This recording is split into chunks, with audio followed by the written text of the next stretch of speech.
The young lady right here. Yes, ma'am. Are you over your fears?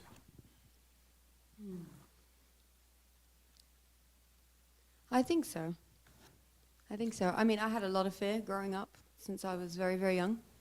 Are we talking about fear just in general in life, or? No, like when you wake up in the morning and you're already nervous on the inside. You're already in your head thinking about what you're going to do and all that. I would say I would, yeah, I would say a little bit there, yeah.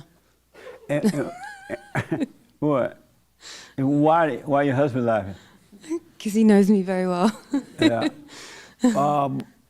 And do you understand now why you still have it? Because you're falling to sleep. Somebody had a dream and they were asking me about this dream. I'm like, I don't know, that's crazy. You know that was an insane dream. But anyway, they thinking from God though. But God is not in your dreams, right? Satan is in your dream. God is in your awareness. He's not in your dreams. And I think they get that from the Bible. One of the disciples said they had a dream or something. And so the person really think that God was asleep. I mean, the disciple was sleeping. And while sleeping, they had the dream. It's in your awareness. It really, life and everything is in your awareness. Go ahead. I would say, since I heard you talk about when you first get up, like feeling your toes, feeling your body, having your mind where your body is. Yeah. I've really been trying to do that and taking an extra couple of minutes before I actually get up. Because I would say the first half an hour is probably the hardest for me personally for the whole day. It would be the hardest, you say? Yeah, like I feel like I wake up and I'm in my thoughts and I have to catch myself being in my thoughts, recognize it, keep my body with my mind and kind of overcome that. So I'm still kind of practicing that. Yeah. But as fear in general, it's gone. So. Do you ever get tired of working on yourself? Sometimes I find it very exhausting. Tired of working on yourself? I usually get tired, like, I'm sick of this. Yeah. This is too hard. Yeah. You get tired of working on yourself sometimes? Yeah, because sometimes I get caught off guard, and I went through this a while back, and I'm like, okay, I'm doing good. But then I have to realize that don't even analyze yourself as doing good or bad, and just stay in the moment. So I catch myself thinking certain things, and then I have to bring myself back and say, don't think of yourself as good or bad, and just exist in a sense. But sometimes I think, oh yeah, you're overcoming, and you think, okay, I'm all right, and then you get smacked sideways out of nowhere. Absolutely. And then you're like, oh, this is so painful, but then you just have to sit in it. And sometimes that's really difficult, and I'll come to Anthony and be like, I'm just sitting in it right now, this is really painful. Yes. Give me a few days. And the reason I ask that, do you get tired of work? I hear that a lot now. The people who are getting closer and closer to the light, they're like, I'm tired of this. It's very draining, This pain is too much. Yeah. I wish I had never started. Yeah. It look like the people that are living in the hell seem like they're happy and not knowing that they're living in hell. Yeah. But they're not. They're really not happy about knowing. And so some people are like, I just want to stop. It's just too much. I'm like, no, don't give up. Because it's the devil that's telling you it's too much. This is taking too long. It's too painful. You can't handle this. You need to stop. Where's God? Why is God taking so long? How come God, it's the devil telling you all those things, but you're in so much pain and feel like you. It feel real, but it's not real. It's the darkness running away from the light. It doesn't want you to continue. So you stay with it no matter what. Yeah. I just tend to keep pushing through and try to not, and when I'm in that state of trying to deal with something in particular, I'll just try not to analyze myself too much and just try and get through to the other side. That's right. Don't analyze it. Just see it. And I find as well, not having too many deep conversations. I'll say to Anthony, let's put a pin in that and come back in a few days or whatever, because I feel like I don't want to analyze anything. I don't want to have a deep conversation about anything that's important, because I feel like I'm not in the space to communicate properly or deal with it until I get through the pain. And I'm just like, don't judge me. That's right. No, if you're going through it and your husband want to have a deep conversation about it, no, I don't want to talk about it. Yeah. No, I want to quietly go through this. Yeah. Really. And it's going to blow your mind. Yeah. It really will. Even if you guys don't talk deep for a week. You may want to be quiet just for a week, to just quietly watch it and go through it, go to work. Because if you're always talking about it with someone, you get a false sense of validation about it. And that'll make you relax too, but that's not what you want. You want to overcome it without any outside help, period. Yeah, I find that trying to just communicate that and just kind of say, I need to be by myself a little bit more this week and kind of stay out of the way, because it's very painful going through these topics that you're trying to deal with, and a lot of them are very like sensitive and like close to home. So it's like you want to deal with it in the best way without affecting everybody else in the house. That's right. So I just find like, hey, everybody, give me a few days, give me a week, I'll be back. Don't ask me if it's not important.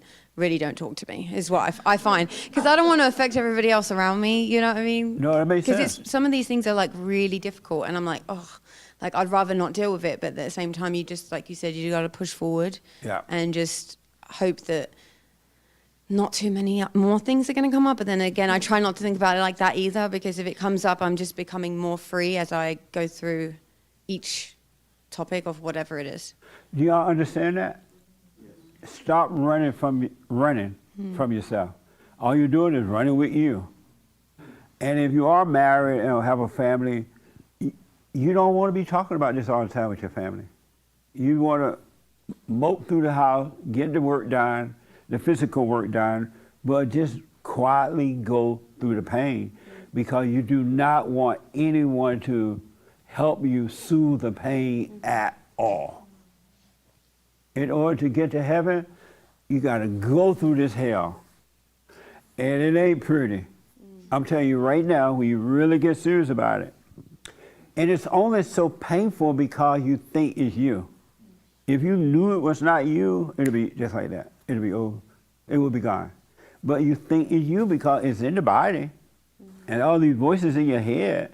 So it is in there somewhere, but it's not you. And it doesn't want you to know that. But you will. You're climbing over the wall. And all these little demons try to push you back down on the ground. Like what Sean was talking earlier. One person was unchanged, and they went away. When they come back, they were attacked. They didn't believe it. But you do not want anybody to help you.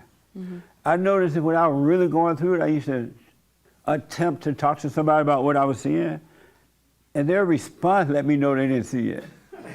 Just one little light, and I'm like, oh, okay. And I just stay quiet. But they're not going to understand. They're not going to understand what you're going through. Unless they're going through it too. They're serious about overcoming hell.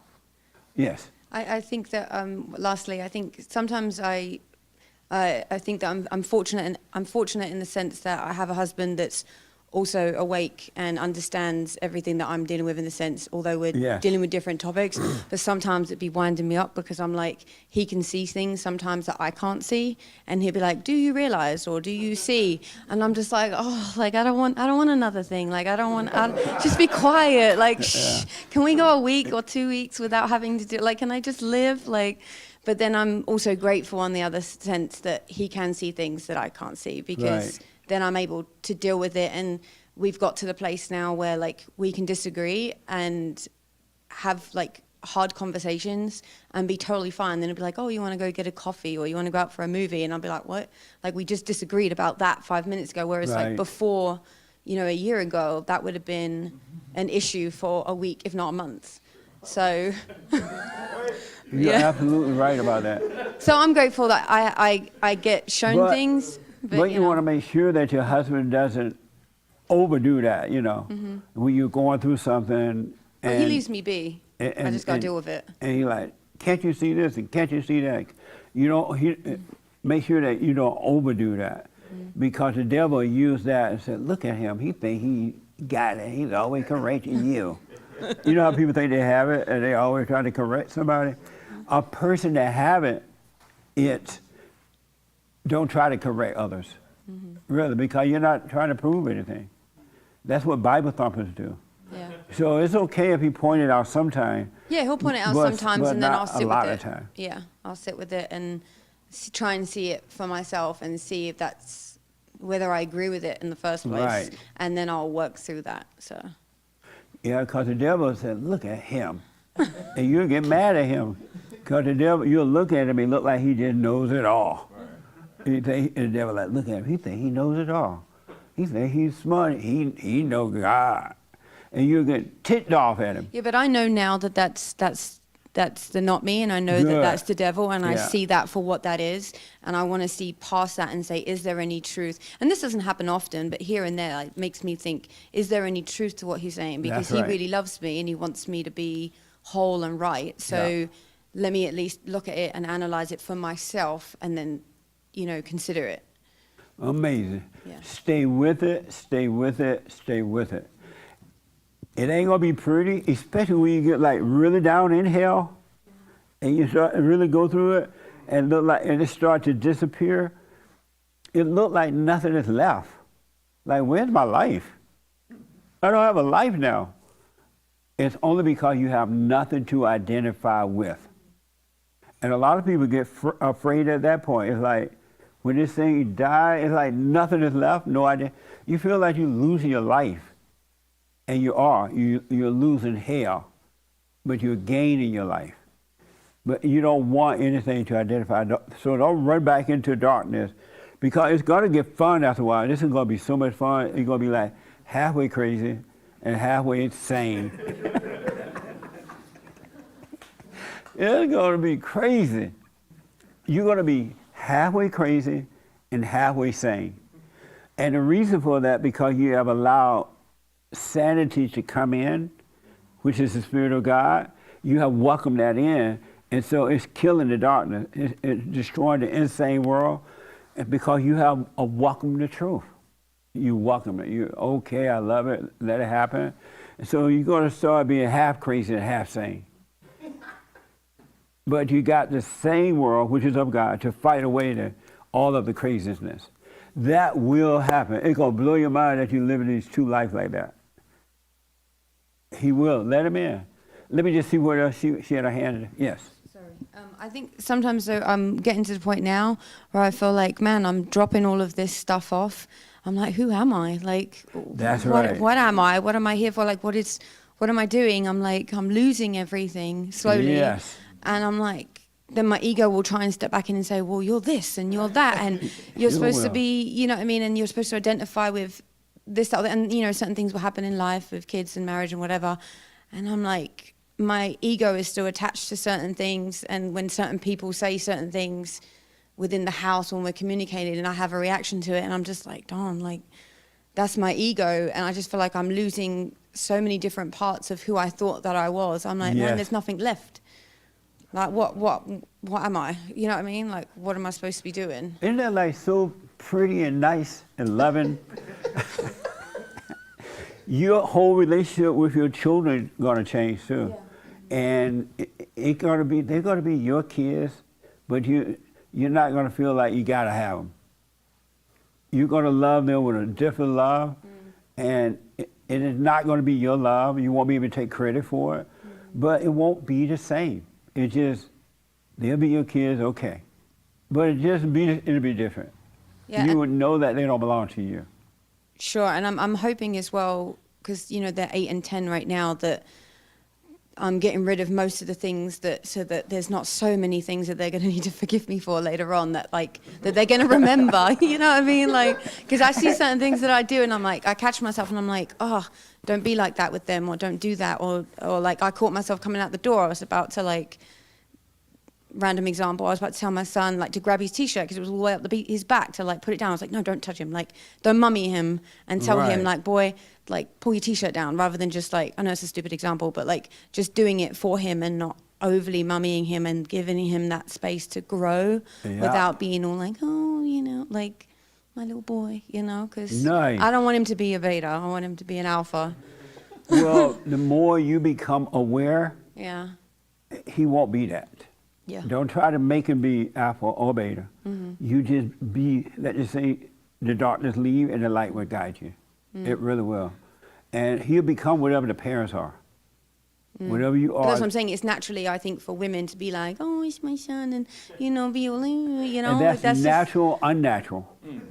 I think that we perceive it to be natural, but it's not natural. Right. It's not good for him. It's not going to help him. It is not natural for women to treat children that way. Yeah. Put your coat on, get your hat. It's going to be raining. Let the kid go out in the rain and drown. That's how you learn. Yeah. When I was growing up, my grandmother never told me, get your hat, get your coat. When I went outside, I noticed it was cold, I would go back and get one. And if I thought I could handle the cold, I didn't go back and get one. Because kids are not, their bodies can handle stuff better than the old people's body. Because they're strong, they don't get cold as fast. Or if they do get cold, they don't mind being out in the cold. But it's trying to find that balance between allowing them to work through it. But like, for example, the other week, Anthony had basketball practice. We got all the way up to basketball practice and he had his flip-flops on and not his basketball shoes. And I was like, well, now you're not going to do it again because I didn't catch it, and nor did I tell him if I would have caught it that he didn't show up with his shoes. So he wasn't now able you missed to play, out on a right? class. Huh? He didn't play. That's the and he had best to come lesson. home, and it was what it was. And he was upset about it. Isn't that like the best lesson? He at the game, he got his flip-flops on. Because he was waiting on Mama to tell him to put on his spikes. So he came home, and he was kind of upset with himself that he didn't have his shoes on. Beautiful. I was like, you're not going to do it again, are you? You're going to check. Nice. Or you show up without your water bottle. That's right. Kids already have the learning thing with them, but the parents mess it up by teaching them. They already know. They learn the way you're learning now as you're waking up. Yeah. But you'll destroy that knowing teaching when you try to be mama. Oh, don't forget your shoes. Don't forget this and don't forget that. They don't think for themselves, I think, at that point. Yeah. They don't need to. Mama doing it. Yeah. I was watching Elvis movie the other day for the 5th time. That movie is so deep. Anybody ever seen that? It's so deep. His mama was a mess. If the movie's true, I don't know, because I didn't know them. But Elvis was going off to become a singer, and this manager man was going to manage him, and he had to go to Kentucky or somewhere, Nashville, and the mama had a hissy fit.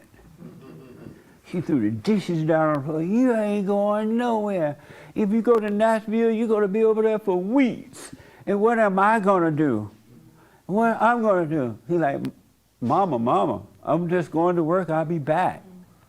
I'm going to buy you a pink Mercedes. No, not Mercedes. A pink Cadillac. He's like, I don't want no Cadillac. I want you. The Lord said, don't be going after things. You, the Lord. Trying to keep this grown man at home. He's like, no, Mama, I gotta go. And she got mad, she started crying. She started cursing, and the whole family at the table was scared. The husband was afraid, the other kids were afraid, and the mama ran to her bedroom, crying and angry and upset. And Elvis went up there, I thought they were gonna have a love affair. He had to hug Mama, kiss Mama, tell Mama how beautiful he is. Mama, I ain't gonna never love nobody but you. Ain't no other woman gonna ever take me from you, Mama. Don't worry. I'll be back. I'm just going to work. I'm gonna make a lot of money, Mama. And she was having a love fit, like her husband was leaving. And I'm like, wow, that's crazy. And then the first thing he did, bought her a huge home. And she still was like totally satisfied because she wanted her boy. And his girlfriend was sitting at the table when the mama was mad, and the girlfriend told Elvis, you done hurt your mama. And like, all right, let me go take care of mama. You don't want to be that. No. There's something wrong with that. And all mamas are like that. That's the unfortunate thing. Did you see it, the movie, with the black shirt on? Yes. Oh, and then I come to you. I forgot, man. What did you think about the movie when you saw it? I heard about, the story of Elvis, but watching that scene with his mom was a little, made me feel a little uneasy, definitely, when he was like, hugging her from the top and like kissing her after she like cried and ran upstairs after she done made dinner for everyone. It was very, very odd. It was. Yes. They should have let that scene out, I think. Yeah, but I think it maybe showed. they should let us see it, 'cause that's how women are. So. Yeah, it just showed, like, you know, the effect that it kind of had on him too after the fact. Yeah. Yeah. It really, I would think no wonder Elvis ended up becoming a drug addict, according to the movie. And died being all that mess, all that guilt. And the daddy was just weak. Talk about beta daddy. He was beta daddy. But if y'all get a chance, watch that movie. It's crazy. The music's nice, but the people are crazy. Yes, sir. I was just going to add on to what Kat was saying. Where, have her son come here for a minute. Well, not up here, but go ahead. A little tip for men, married men, please just do yourself a favor and don't try to change your wife. And resist the temptation to judge her for what you think she might not be doing and what she should be doing. You have to resist that temptation. Yeah. You have to be right within yourself and lead by example. And if she follows, great. If she doesn't, great. Yeah. When a man is right, he can't help but do right by his family, be right with them. But he has to be right. Yeah. And I don't mean the way you think I mean it. His whole nature has to be right. He has to overcome the wrong nature so he can have the right nature, and the light of God will guide him in dealing with the marriage, because he wouldn't want anything from his wife, as she wouldn't want anything from him if she were right. Right. And that's how marriage works. That's how relationships work, where you don't want anything from anyone else. Nothing that makes you feel good or feel bad, no identity kind of stuff. That's why people worship movie stars and things, because they feel like a star when they worship a star, a so-called movie star. Wow. Not knowing deep. that the movie star is miserable, living in hell. Everybody live in hell until they overcome it. Yeah. And another thing, I noticed when you were talking and moving around the shadow, this kind of goes back to that analogy that we watched.